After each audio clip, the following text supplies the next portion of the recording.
When Kevin Williamson presented the screenplay for Scream to a host of studios, I don't think any one of them thought or believed it would go on to become the cultural icon that it did today. Spawning a franchise of interconnected movies, spanning over 30 years, generating almost $1 billion, some highs, some lows, but it all started in 1996. A satire movie about killing teenagers that would turn into the revitalization for the whole slasher genre. The slasher genre by the mid-90s was stale. Friday the 13th was on its 8th installment, Halloween was on its 6th.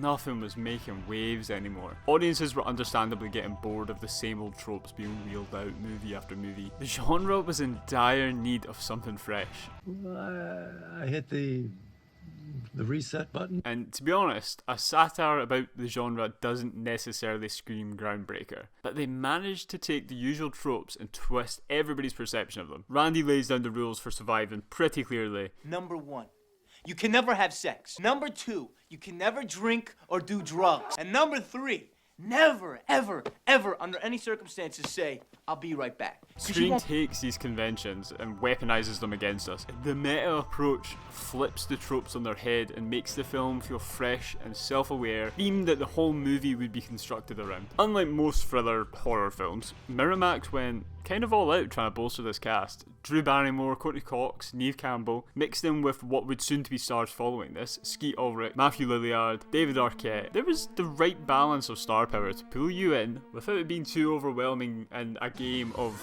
name the movie that person was in. Now by this point, Drew Barrymore was a superstar, so casting her as your leading lady was always going to get eyes on your movie, which just makes the opening scene that much more iconic, man. That sequence is a masterclass in suspense. The playful phone conversation evolves into a terrifying game of cat and mouse, punctuated by the reveal of Ghostface. You find yourself going from, okay, this is just a silly little slasher, to actually freaked out pretty quickly. And killing off Barrymore was just a straight signal of intent. What you thought you knew, you didn't. No one was safe, and where the fuck was this movie going? Craven uses every tool in the horror arsenal to create one of the most iconic scenes in movie history. Scream ends up walking this beautiful line between comedy and horror that is obviously afforded to movies like these, but too much or too little can definitely influence the experience of these films for the audience. This movie is genuinely terrifying at points, but it's also really fucking funny. Ghostface is as goofy as he is psychotic. You can genuinely believe there's actually a dude under the hood. Unlike the invincible Michael Myers or Jason, Ghostface trips, he falls, he panics, he does human shit and doesn't necessarily seem invincible and super calculated in the moment. That grounded portrayal makes the violence feel scarily real, and it definitely heightened both the horror and the humour in the movie. Look, up to this point, we're kind of used to slashers telling us that the monster's bad and we don't like it, where Scream kind of doubles as a whodunit as well. That the question of who's Ghostface is central to the plot. You look at every character as a suspect because the film makes you think that it could be any of them. There's a formula to it. A very simple formula. Everybody's a suspect. It peppers in red herrings and clues and encourages you to play detective while watching these teenagers get killed, basically. The ultimate reveal, though, that the killers are Billy and Stu. Surprise, Sydney. Two ordinary high schoolers is kind of unbelievable while making total sense. Their motives are disturbingly plausible.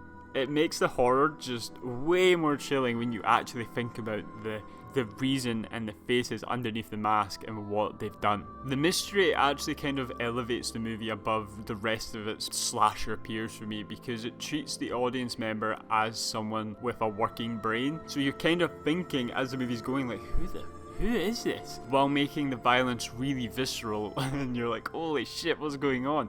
Your brain's kind of in overdrive instead of just going, scary man, run away. But the main thing about Scream is it's nothing without its characters. Sydney is one of horror's most compelling final girls. She's smart, she's resourceful, and she's human. She's grappling with the trauma of her fucking mum being murdered and then has to watch all of her friends get taken down one by one around her while dodging death herself. And you've got Gail, who actually subverts expectations. She's the ambitious, cutthroat journalist who ultimately becomes a hero, somehow doesn't die in aid of getting the next scoop. Right here, asshole.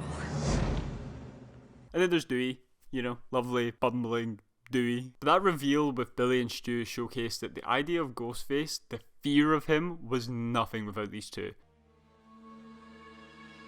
We all go a little mad sometimes. No, Billy!